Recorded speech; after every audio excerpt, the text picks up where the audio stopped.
Class 11th के political science की यह चैप्टर अत्यधिक महत्वपूर्ण है दोस्तों।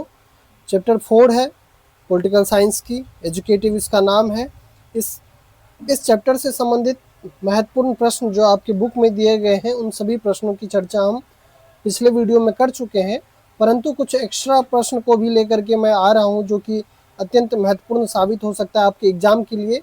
इस चैप्टर से जो भी प्रश्न बनाए जा सकते हैं, चाहे वो शॉर्ट क्वेश्चन हो या फिर लॉन्ग टाइप के क्वेश्चन हो, या फिर ऐसे अगर आप समझे आपके एग्जाम में 2 नंबर, 4 नंबर और 6 नंबर तक के प्रश्न पूछे जाते हैं, तो इन्हीं प्रारूप के अकॉर्डिंग मैं कुछ प्रश्न को लेकर के आया हूं जो कि अत्यंत महत्वपूर्ण साबित होने वाला है आपके एग्जाम के लिए। तो दोस्तों आइए इन सभी प्रश्न को हम देखते हैं इस वीडियो के माध्यम से।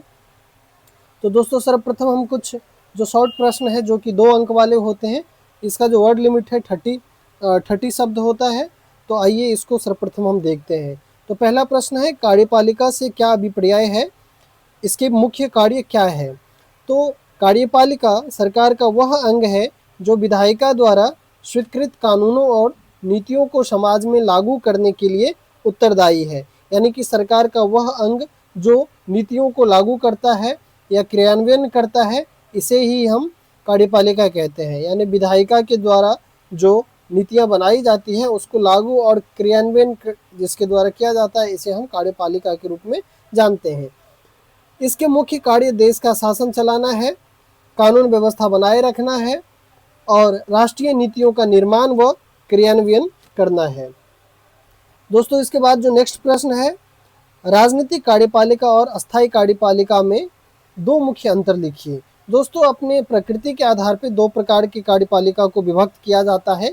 एक तो पॉलिटिकल एजुकेटिव होता है और दूसरा होता है परमानेंट एजुकेटिव होता है। तो दोस्तों राजनीतिक कार्यपालिका जो चयन और कार्यकाल के आधार पर सर्वप्रथम हम दोनों के बीच अंतर को समझते हैं। तो राजनीतिक कार्यपालिका जो है यह जनता द्वारा निश्चित समय के लिए, यानी कि कहीं 5 वर्ष की अवधि के लिए हो सकता है कि किसी देश में 6 वर्ष की अवधि के लिए भी चुने जाते हों। तो ये जनता के द्वारा एक निश्चित समय के लिए चुनी जाती है। यानी कि जो सरकार बनाया जाता है जनता के द्वारा एक निश्चित अवधि के लिए बनाया जाता है, जो एक लोकतांत्रिक प्रक्रिया का मुख्य लक्षण है।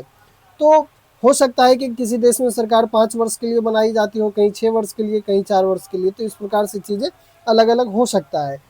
तो यहाँ पे हम ध्यान देंगे कि राजनीतिक कार्यपालिका वो है जो सरकार के गठन के फलस्वरूप बनाए जाते हैं। इसके बाद में जो परमानेंट एजुकेटिव की अगर हम बात करें, यह सिविल सेवा परीक्षाओं द्वारा योग्यता के आधार पर लंबे समय के लिए नियुक्त होते हैं। यानी ये एग्जाम लिया जाता है सिविल सेवा के द्वारा और इसके बाद में योग्यता एग्जाम पास होने के बाद में जो सेलेक्ट होते हैं कैंडिडेट, वो इस सेवा में नियुक्त किए जाते हैं। अगर जवाबदेही के आधार पर अगर हम इनके अंतर को समझें, तो राजनीतिक कार्यपालिका की जवाबदेही को अगर हम देखें तो ये सीधे तौर पर जनता और संसद के प्रति जवाबदेह होती है। और अस्थायी कार्यपालिका की अगर हम बात करें तो यह राजनीतिक कार्यपालिका के अधीन रहकर निष्पक्ष रूप से कार्य करती है। तो दोस्तों यही दोनों के मध्य जो है अंतर है। इसके बाद में जो थर्ड प्रश्न है, कार्यपालिका के सामूहिक उत्तरदायित्व के सिद्धांत को स्पष्ट कीजिए। कलेक्टिव रिस्पॉन्सिबिलिटी, यानी आपने पढ़ा होगा कई बार कि कार्यपालिका जो है संसद के प्रति जिम्मेदार होती है। तो यही प्रश्न जो है यहाँ पे पूछा गया है। तो आइए इस प्रश्न को समझते हैं। सामूहिक उत्तरदायित्व का अर्थ है कि पूरी मंत्रिपरिषद एक इकाई के रूप में कार्य करती है। यदि लोकसभा में किसी एक मंत्री या सरकार की नीति के खिलाफ, यानी सरकार अगर मान लीजिए कोई विधेयक पेश करती है, उसके खिलाफ अगर अविश्वास प्रस्ताव पारित हो जाता है, तो प्रधानमंत्री सहित पूरी मंत्रिपरिषद को इस्तीफा देना पड़ सकता है। इसे एक साथ तैरना और एक साथ डूबना भी कहा जाता है।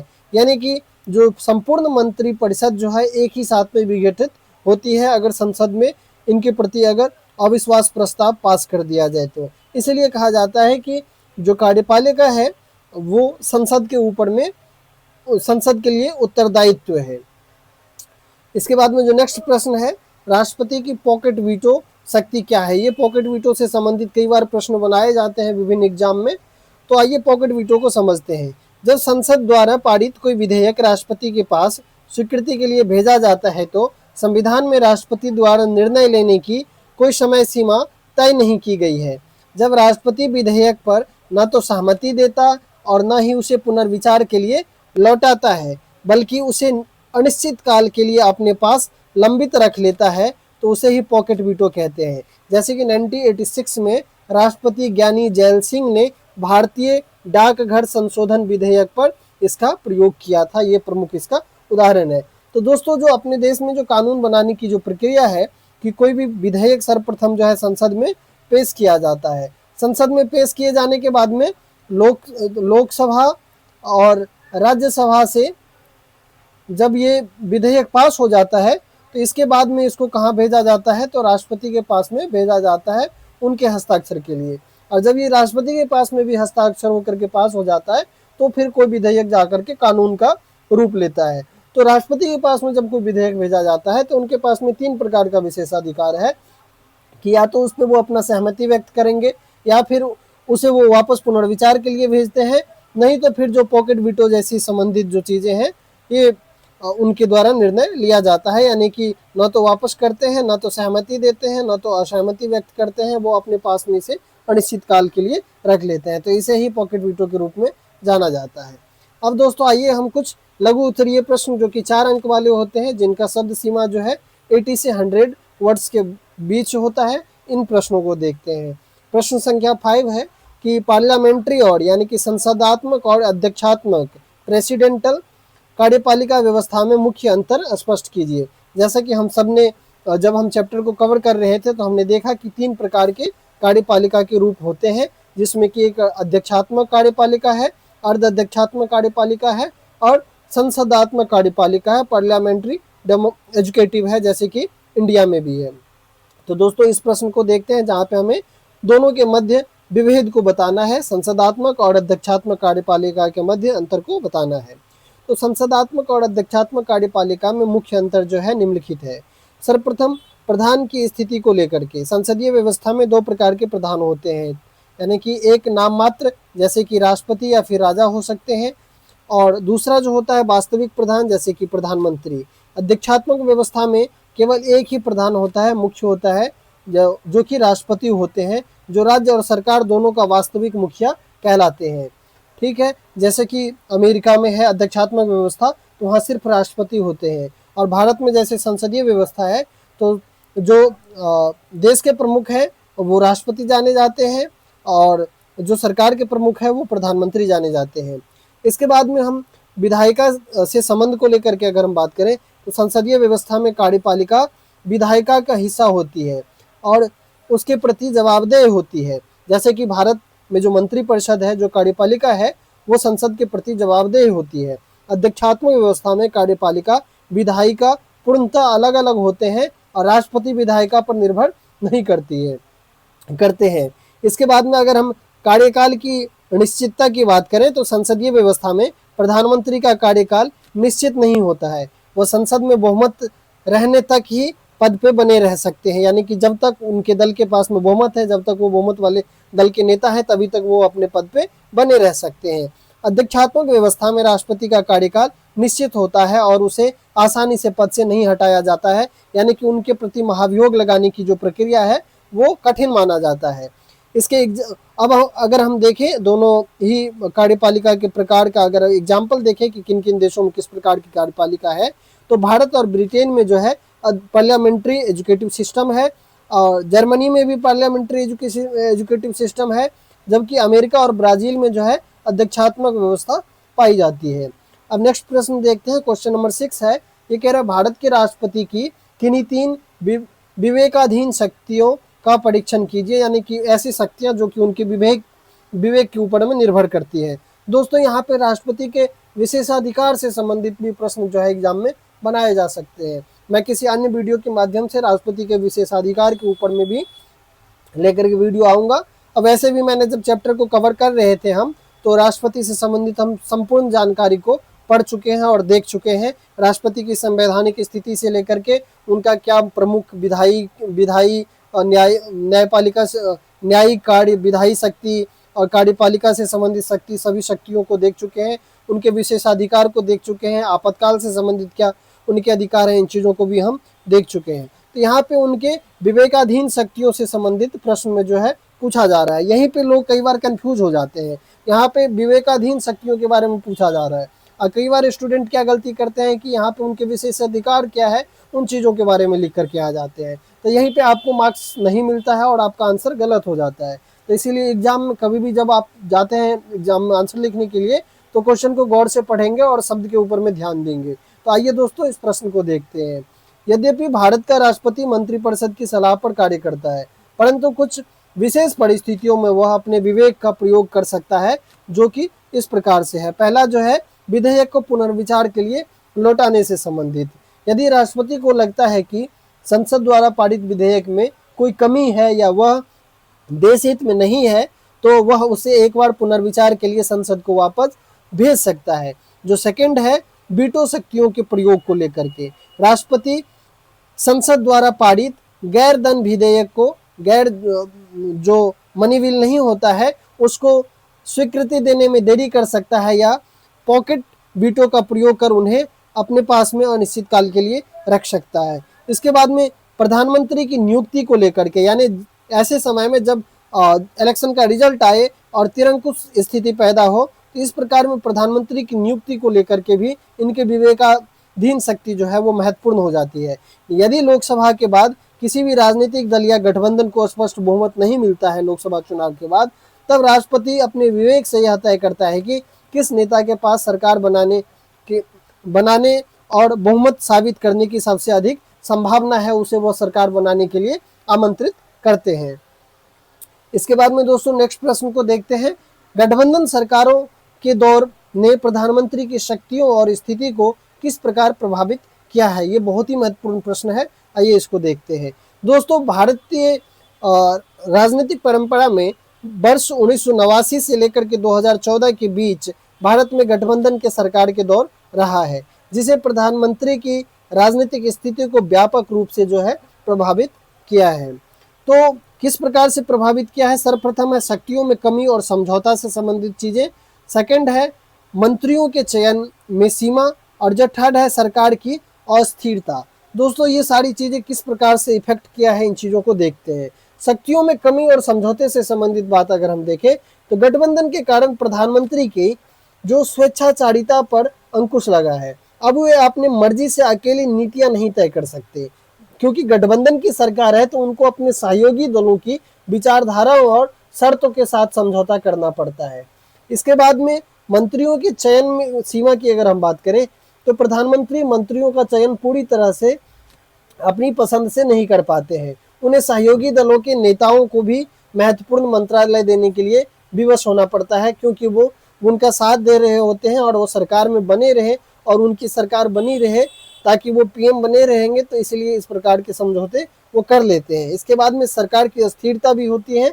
प्रधानमंत्री को हमेशा यह डर सताता रहता है कि यदि कोई सहयोगी दल समर्थन वापस ले लेगा तो सरकार गिर जाएगी, अतः वे करे और बड़े फैसले लेने से संकोच करते रहते हैं। ऐसे भी फैसले वो नहीं ले सकते जो कि उनके साथ जो सहयोगी दल है उनके अगेंस्ट में वो राजनीतिक चीजें उससे सामने आए।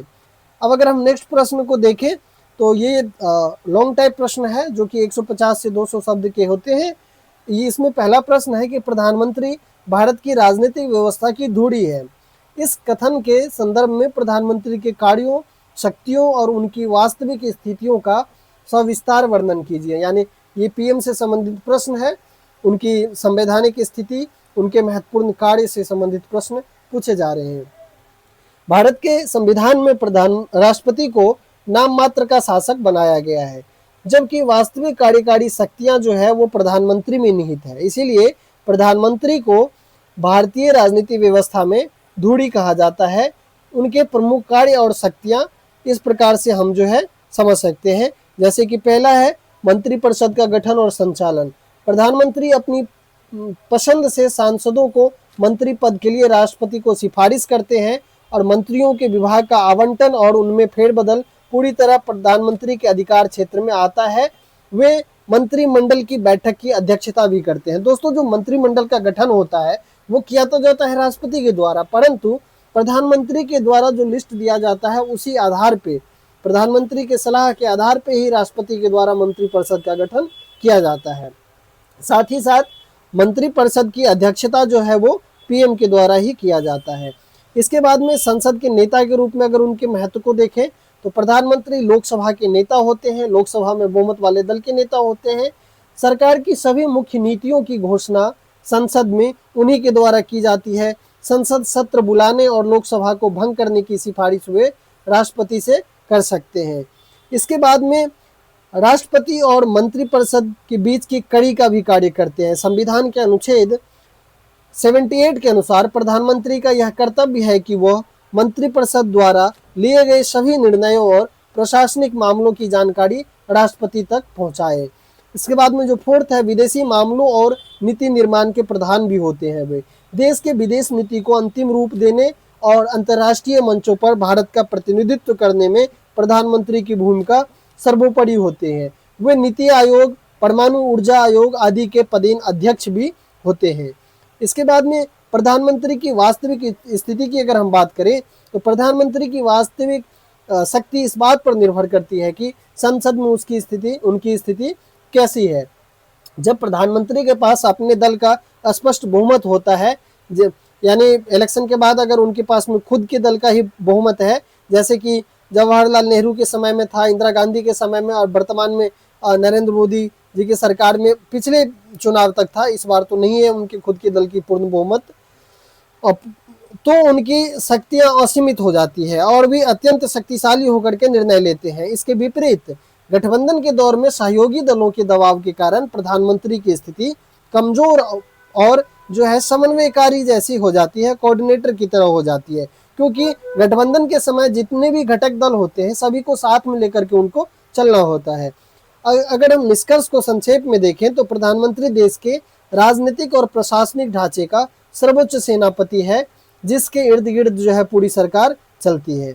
इसके बाद दोस्तों नेक्स्ट प्रश्न है, भारतीय नौकरशाही के स्वरूप और इसके वर्गीकरण की विस्तृत विवेचना कीजिए, इसमें क्या मुख्य कमियां देखी जाती है।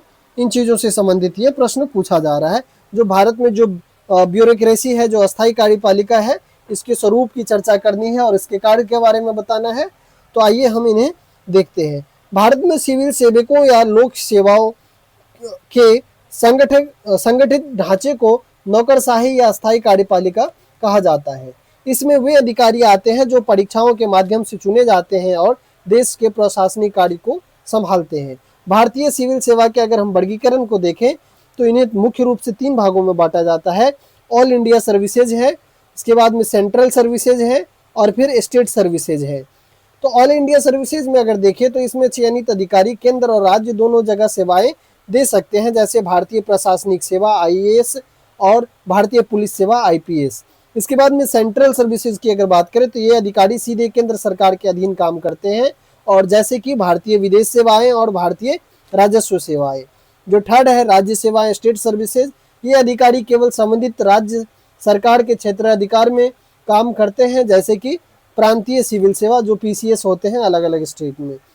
नौकरशाही के जो मुख्य कार्य की अगर हम बात करें तो नौकरशाह का मुख्य कार्य मंत्रियों द्वारा बनाई गई नीतियों और कानूनों को जमीनी स्तर पर निष्पक्षता से लागू करना है और मंत्रियों को नीति निर्माण के लिए आवश्यक आंकड़े, सलाह और विशेषज्ञता प्रदान करना ही इनका मुख्य कार्य होता है।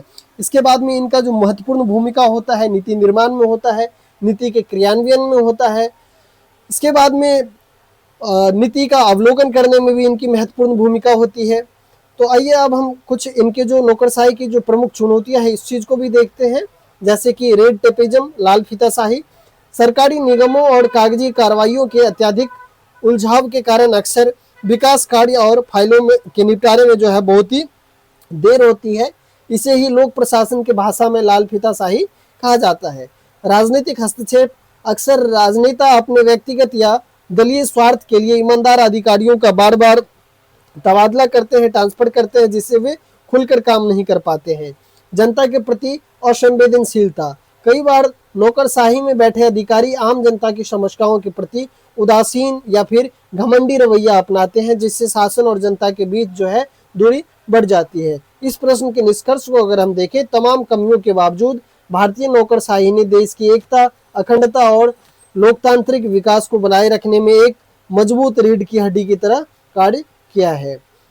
इसके बाद में दोस्तों इस वीडियो में इतना ही है, और हो सकता है कि इस चैप्टर पे और भी जितने भी महत्वपूर्ण प्रश्न होंगे, चाहे वो ऑब्जेक्टिव प्रश्न हो या फिर लॉन्ग टाइप प्रश्न हो, जिस प्रकार के ये प्रश्न है, उन सभी प्रश्नों को भी मैं लेकर के आऊँगा आप सबके समक्ष। आपको अगर ये वीडियो पसंद आया हो तो कृपया चैनल को सब्सक्राइब करें, जिससे कि मेरा मनोबल बढ़ेगा और मैं और अधिक से अधिक वीडियो आप सबके समक्ष लाऊं। धन्यवाद।